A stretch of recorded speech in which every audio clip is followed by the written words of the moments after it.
Teleaula Parnamirim. Olá, queridos alunos da Rede Municipal de Parnamirim. Tudo bem com vocês? Vamos dar continuidade hoje à aula de língua portuguesa do 8º ano. E nas aulas anteriores, nós falávamos sobre poema. E vamos falar mais um pouquinho, porque o tema é bom demais, né, gente? Só que hoje vamos falar de um tipo de poema mais específico, que é o poema de cordel, ou simplesmente cordel, um gênero textual trabalhado muito em todas as séries escolares, né?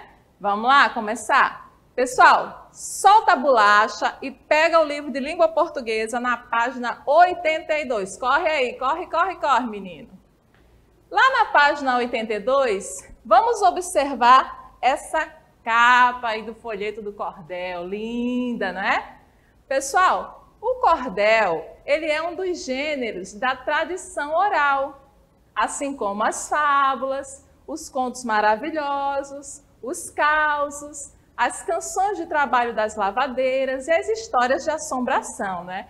Por isso que ele tem essa gostosura diferente, né, da oralidade que a gente ama tanto. Mas pegaram o livro? Tá, então vamos olhar aqui essa capinha, tá? Esse folheto é do Marco Aurélio, tá? Hoje nós não vamos analisar o texto dele, vamos observar só essa capa.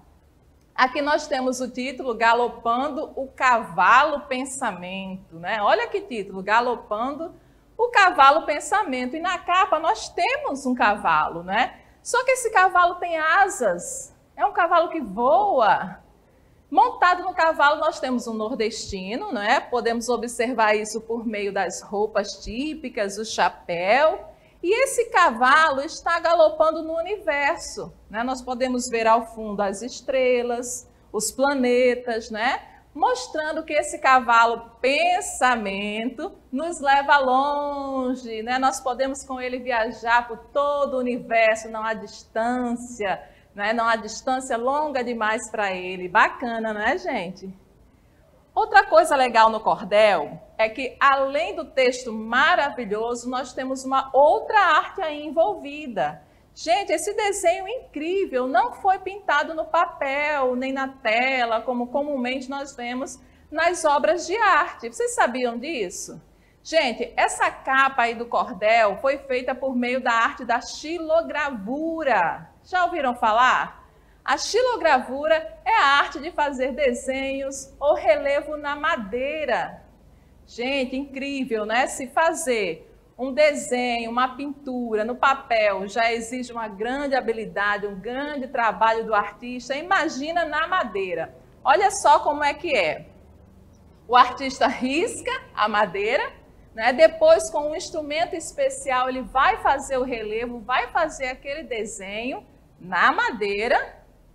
Depois ele passa a tinta, né, geralmente com um rolinho, e aí faz a matriz, a primeira imagem. E aí depois da primeira imagem pronta, ele pode fazer as cópias, né? Bacana, não é, gente? Então são duas artes aí maravilhosas que nós encontramos no folheto de cordel. Mas agora nós vamos lá para a página 84, tá? Vamos começar a nossa análise para valer, a nossa gostosura aqui para decifrarmos esse texto. Então, aqui na página 84, nós temos um texto do nosso grande Patativa do Assaré. Gente, Patativa do Assaré foi um dos maiores cordelistas do Brasil, um nordestino, cearense, nascido em 1909, falecido em 2002. Né? O Patativa do Assaré, ele sempre foi apaixonado pela poesia e essa paixão se iniciou nos poucos meses que ele foi à escola. Isso mesmo, poucos meses que ele foi à escola. Então foi o suficiente para que ele se apaixonasse pela poesia e daí para frente, né, levasse essa arte para a sua vida. Vamos acompanhar comigo a leitura? O poeta da roça. Sou filho das matas, cantor da mão grossa, trabalho na roça de inverno e de estio. A minha chupana é tapada de barro, só fumo cigarro de paia de milho. Sou poeta das brenhas, não faço papel de algum menestré ou errante cantor, que vive vagando com sua viola, cantando pachola, a percura de amor. Não tenho sabença, pois nunca estudei, apenas eu sei o meu nome assinar. Meu pai, coitadinho, vivia sem cobre, e o filho do pobre não pode estudar. Meu verso rasteiro, singelo e sem graça, não entra na praça, no rico salão. Meu verso só entra no campo e na roça, nas pobres paioças da serra ao sertão. Só canto o buliço da vida apertada, da lida pesada, das roças e do zeito. E às vezes, recordando a feliz mocidade, canto uma saudade que mora em meu peito. Eu canto o caboclo com suas caçadas, nas noites assombradas que tudo apavora. Por dentro da mata, com tanta coragem, topando as visagens, chamada caipora. Eu canto vaqueiro vestido de couro, brigando com touro no mato fechado, que pega na ponta do brabo novio, ganhando elogio do dono do gado. Eu canto mendigo de sujo farrapo, coberto de trapo e mochila na mão, que chora pedindo socorro dos homens e tomba de fome, sem casa e sem pão. E assim, sem cobiça dos cofres luzentes, eu vivo contente e feliz com a sorte, morando no campo, sem ver a cidade, cantando as verdades das coisas do norte. Gente, que coisa linda, não é? Vamos analisar, vamos para a parte boa. Pessoal, primeira coisa, nós temos aí como ambiente inspirador desse texto a roça, tá? Isso é muito comum nos textos de cordel, não é uma regra, tá? Mas é muito frequente a presença da roça, do campo, né, do interior nesses textos, tá? Vejam que aqui nesses versos, sou filho da mata, cantor da mão grossa, trabalho na roça. E aí ele inicia falando da roça e no decorrer de todo o texto, ele continua nesse mesmo ambiente. Inclusive, nós encontramos muitas palavras associadas ao sertão, né? Mata, mão grossa. Professora, o que tem a ver mão grossa com o sertão? É a mão grossa do trabalhador rural, né? Que pega na enxada todo dia, tá com a mão calejada, né? Nós temos aí chupana, barro, paia, milho, tá? E muitas outras palavras que são características desse ambiente do sertão, da roça, tá certo? Nós já percebemos aí também nesses versos que eu li, ó, aí, ó, trabalho na roça, que o eu lírico é um trabalhador rural, tá? É um homem do campo, essa é a sua atividade profissional. E ele canta essa roça, né? Nós dizemos muito assim no cordel, ele canta, por quê, gente? Porque ele canta mesmo, tá? Muitos desses cordelistas recitam seus textos, tá? Ao invés de escrever, como foi o caso de Patativa do Assaré, ele cantava, ele recitava seus versos e cantava também acompanhado da viola, tá? Então, essa roça que é cantada como um lugar de dificuldades próprias. Nós temos aqui nessa outra estrofe, só canto o buliço da vida apertada, né? O rebuliço da vida apertada, da lida pesada. A lida é o trabalho, das roças e do zeito, tá? Então, ele mostra a dureza dessa vida na roça, tá? E ele apresenta também alguns seres maravilhosos, encantatórios, que muitas vezes, quando falamos em roça, no interior, nós ouvimos algumas conversas, né? Se nós perguntarmos aos nossos avós, bisavós, sobre histórias de assombração no interior, vamos ouvir muitas, não é verdade? Então, ele fala disso também aqui, ó. Eu canto o caboclo com suas caçadas, nas noites assombradas que tudo apavora. Por dentro da mata, com tanta coragem, topando as visagens chamada caipora. Então, no interior isso é muito comum, tá certo? Esses seres aí encantatórios, maravilhosos, essa história, tem sempre alguém que viu algum ser desse lá dentro da mata, não é? As coisas belas, corajosas e heróicas ficam para outros poemas, tá? Então é muito comum também narrativas em outros poemas, quando eles são narrativos, que eles falem de atos heróicos. Não é esse caso, tá? Ele diz aqui, eu canto o mendigo de sujo farrapo, coberto de trapo e mochila na mão, que chora pedindo o socorro dos homens e tomba de fome, sem casa e sem pão. Então ele canta aqui a miséria mesmo, a tristeza, a pobreza, a necessidade que às vezes a pessoa passa na roça, tá? Então não tem nada de heróico aqui não. O poeta também fala que ele não é conhecido além da roça e do sertão. Ele diz, meu verso rasteiro, singelo e sem graça, não entra na praça, no rico salão. Meu verso só entra no campo e na roça, na pobre paioça da serra ao sertão. Então ele fala aí como se não fosse conhecido, né, ou reconhecido, valorizado fora ali do interior. Hoje, né, que bom que isso já é diferente, né? Patativa do Assaré, por exemplo, é reconhecido em todo o Brasil, né? Os nossos cordelistas também estão sendo cada vez mais reconhecidos e valorizados, tá? Mas muitas vezes o poeta se sente assim, ele percebe que não é bem recebido fora ali do interior, né? Que a sua arte não está sendo ainda valorizada. Vamos falar um pouquinho sobre a rima, não é? Nós analisamos alguns textos nas aulas anteriores que não tinham rima. Esse aqui vocês já viram que tem bastante, né? Na leitura a gente percebe essa repetição dos sons finais, que é uma coisa muito agradável. As rimas aqui, sei e estudei. Gente, essas rimas são interessantes, por quê? Porque não são apenas no final dos versos. Olha, o estudei está no final do verso, mas o sei está no meio. É possível? Sim. É possível termos a rima no meio do verso, tá?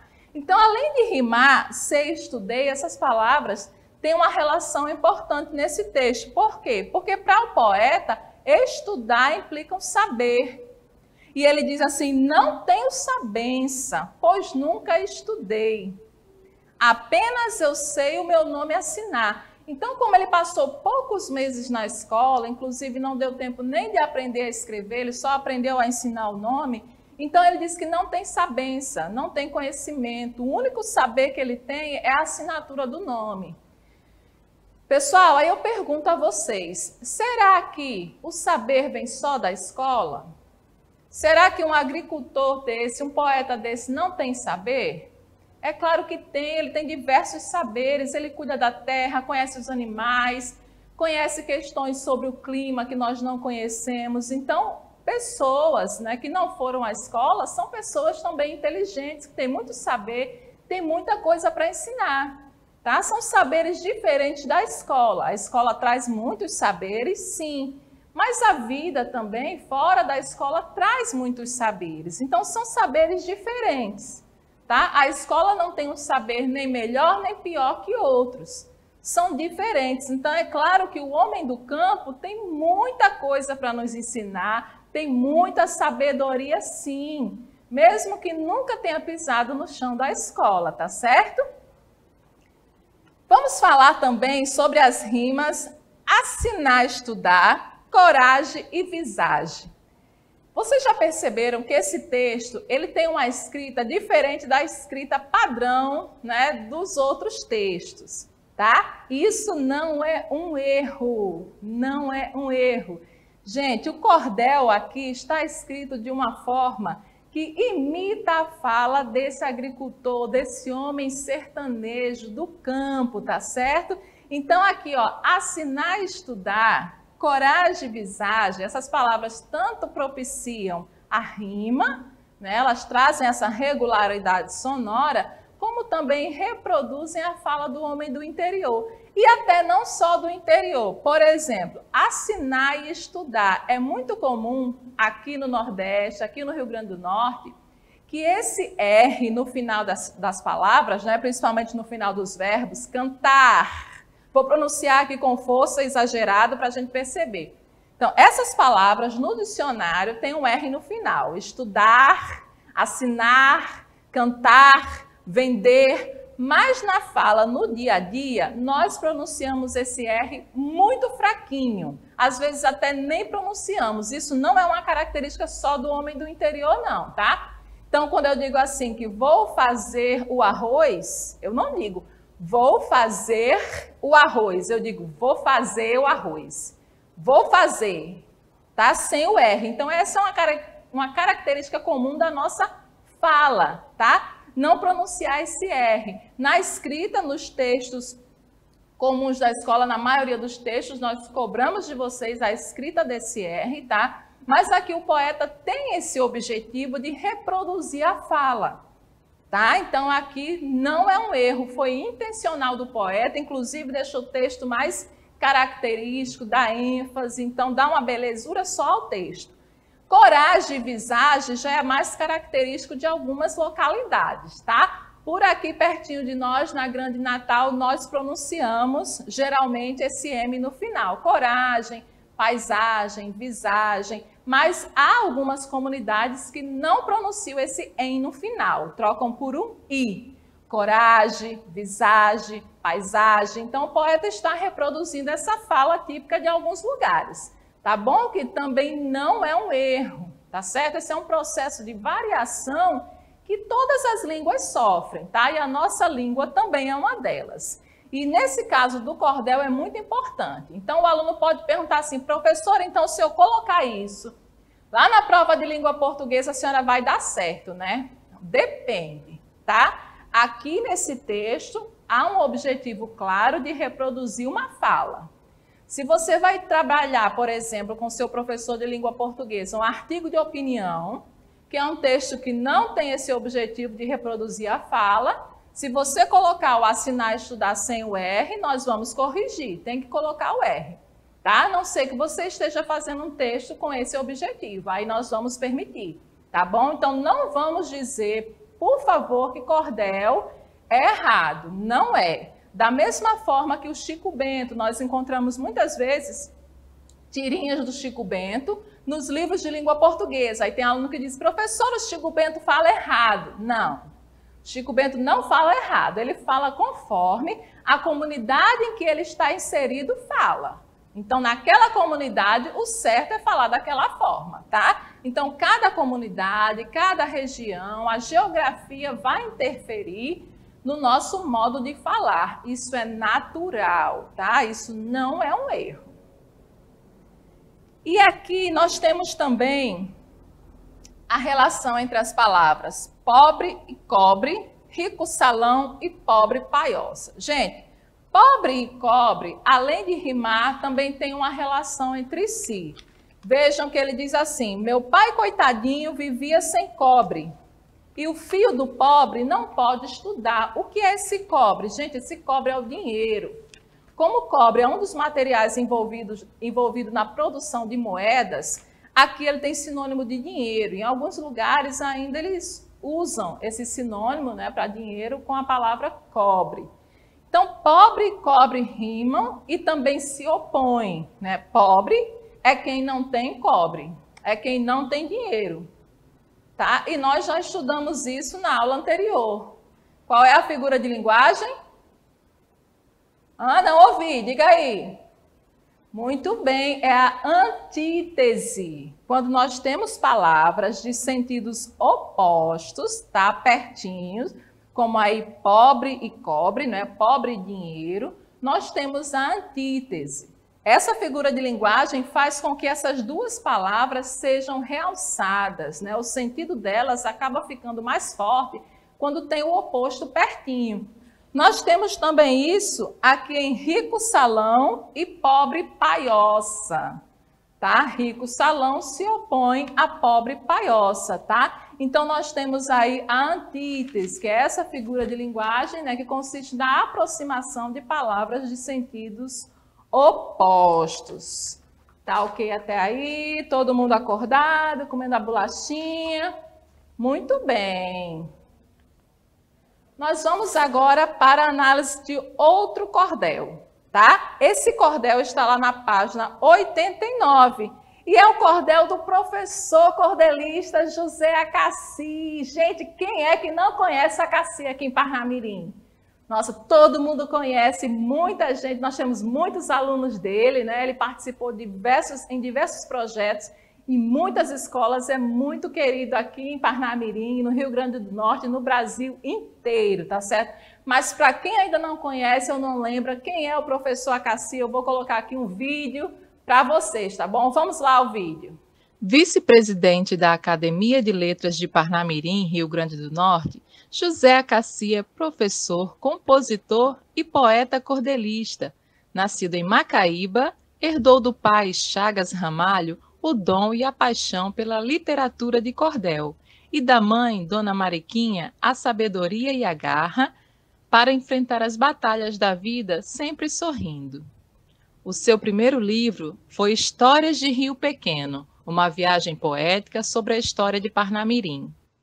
Autor também dos CDs Cordas e Cordéis e Do Cordel à Embolada, e de mais de 60 folhetos de literatura de cordel. Acassi lança agora a segunda edição de Conselhos para a Juventude. Desde 2006, o poeta trabalha no projeto O Cordel na Sala de Aula, que é aplicado em escolas municipais do município de Parnamirim, no qual ele leva o incentivo à leitura, o estudo e a valorização do meio ambiente, o conhecimento da cultura nordestina e a importância dos valores humanos e sociais através da literatura de cordel. Semestralmente, participa da Semana BNB de Oficinas Culturais, projeto que leva às cidades do interior do Rio Grande do Norte oficinas de teatro, rádio, vídeo, fotografia, produção de projetos e literatura de cordel. O projeto já foi aplicado nas cidades de Santa Cruz do Inharé, Sítio Novo, Parnamirim, Angicos e Caiçara do Norte. Acassi é membro da Sociedade dos Poetas Vivos e Afins do RN e, pela sua contribuição à cultura potiguar, já recebeu muitas homenagens de escolas públicas do Rio Grande do Norte, do SESC e da Aliança Francesa. Lembraram, né, do professor Acassi? Bacana! Pessoal, vamos analisar o texto dele. Agora, rapidinho, vamos falar aqui da capa? Olhem só, aqui na capa nós temos o título O burro é o ser humano. O que será que isso quer dizer? O burro é o ser humano? E nós temos aqui uma imagem, né, que parece um homem do campo, ao fundo nós temos umas casinhas simples, umas árvores. E no primeiro plano nós temos um homem, né? Parece um homem sertanejo, a camiseta quadriculada, o chinelinho, a viola na mão, o chapéu. E esse homem está dialogando, está interagindo com um burro que puxa uma carroça. E nessa carroça nós temos o globo terrestre, nós temos o mundo, o burro está carregando o mundo. Gente, o que será que tem nesse cordel? Vamos olhar a expressão, o burrinho está com a expressão um pouco triste, né? E o homem está sério. Vamos ver aí o que nós temos nesse texto, tá? Vamos acompanhar a leitura no livro de vocês. O burro é o ser humano. Acordei de madrugada e comecei a fazer risco. Pedi licença ao poeta, meu mestre Antônio Francisco, e puxei pela memória para escrever essa história que chegou como um corisco. Andando pela cidade, vi uma carroça larga, cheia de areia e cimento, e pensei na vida amarga, o sofrimento e a tortura, como é a vida dura de um pobre burro de carga. Ao ver o burro cansado, perguntei no pensamento: como é que um homem pode causar tanto sofrimento? Como pode ser tão mal com esse pobre animal? Coitado desse jumento. E fiquei ali parado, pensando na humanidade, que para se satisfazer perde o rumo da verdade, e entre todos os animais, entre todos os demais, é o único que tem maldade. Olhando aquele jumento, escutei a voz de alguém, mas olhei ao meu redor e vi que não tinha ninguém. Só o jumento cansado, olhando para o meu lado como uma coisa do além. Fiquei todo arrepiado quando o jumento me olhou, chamou minha atenção e para mim cochichou. Não se assuste comigo, você não corre perigo. E depois continuou: você, meu caro poeta, com esse seu sentimento, foi por Deus abençoado. E agora, nesse momento, vai ter a capacidade e a oportunidade de escutar um jumento. Eu senti um arrepio, o suor veio na palma. Ao escutar o jumento, senti um frio na alma. Meu coração disparou, mas o jumento falou: meu poeta, tenha calma. Olhou-me com a grandeza de um sábio de Alexandria e disse: o que o homem faz comigo é covardia, mas eu lhe dou o perdão, porque no meu coração só tenho paz e alegria. Não adianta queixar-me de todo o meu sofrimento, eu não reclamo da vida, nem resmungo um só momento. Não vivo do desatino, porque sei que o meu destino foi nascer para ser jumento. Porém você, meu poeta, faz parte da raça humana, a quem Deus deu liberdade e a vontade soberana para decidir com cuidado entre o certo e o errado, entre o amor e a gana. O Senhor optou pelo lado que não presta, poluiu rios e mares, tocou fogo na floresta e desmatou seu pé de morro. É um pedindo socorro e o outro fazendo festa. Com trator e motosserra fizeram o desmatamento, deixaram a areia solta, gerando assoreamento. Ó, atitude infeliz! Ainda tem gente que diz que eu é que sou jumento. Desculpe, caro poeta, magoar não é meu plano, mas o homem me maltrata e ainda comete o engano de dizer que eu sou burro. E falou dando um esturro. Burro é o ser humano, um bicho que inventa armas, que destrói uma nação, que tem inveja e ganância no sangue e no coração, que faz o mal e sai rindo, tá se autodestruindo. Esse perdeu a razão. Gente, que coisa maravilhosa! José Acassi, um beijo para você. Gente, maravilhoso o texto, né? Vamos analisar? Vamos lá. Primeiro o poeta aí começa falando: acordei de madrugada e comecei a fazer risco. Gente, fazer risco é escrever, tá? É como se ele estivesse rascunhando, fazendo as primeiras palavras, né? Então, esse acordar de madrugada pode insinuar aí um sonho. Ele teve um sonho, acordou e vai aproveitar essa inspiração, né? E aí nós temos o assunto principal desse texto, a reflexão sobre a natureza, não é? E as ações do homem sobre o meio ambiente, tá? Nós temos aí também, presente em todo o texto, a figura de linguagem prosopopeia, nome bonito, lembram? Ou personificação, que é a atribuição de características humanas a seres que não são humanos. Então, aqui nós temos um burro que fala, que pensa, não é? Que faz reflexões. Né? Isso são ações do homem, mas o burro não é um homem, né? É um animal. Mas nesse texto, ele traz essas reflexões. Então, nós temos aí essa figura de linguagem, a prosopopeia, tá? Ele fala aqui, nessa outra estrofe, ele diz assim: e fiquei ali parado, pensando na humanidade, que para se satisfazer, perde o rumo da verdade. Gente, o que será esse perder o rumo da verdade? Olha, a humanidade que perde o rumo da verdade para se satisfazer. Então, é algo voltado aí para a ganância, não é? Perder o rumo da verdade é ser ganancioso. Fazer o que for, né, sem pensar nas consequências, só para o quê? Só para se satisfazer, né? Egoísmo, ganância, estão relacionados a isso aí, né? E ele diz também aqui, olha, e entre todos os animais, entre todos os demais, é o único que tem maldade. Ele está se referindo aí ao homem, né? Será que é isso aí? O homem é o único que tem maldade? Alguns alunos podem pensar assim, professora, mas Os animais matam, por exemplo, matam. Mas será que é pelos mesmos motivos do homem? O animal planeja, ele tem inveja do outro, tem raiva, ele quer se dar bem às custas do outro? Ou ele só mata para se defender, para se alimentar? Não é? Será que nós somos aí o único bicho que tem maldade, que tem inveja, que tem ódio? Pensem aí, tá?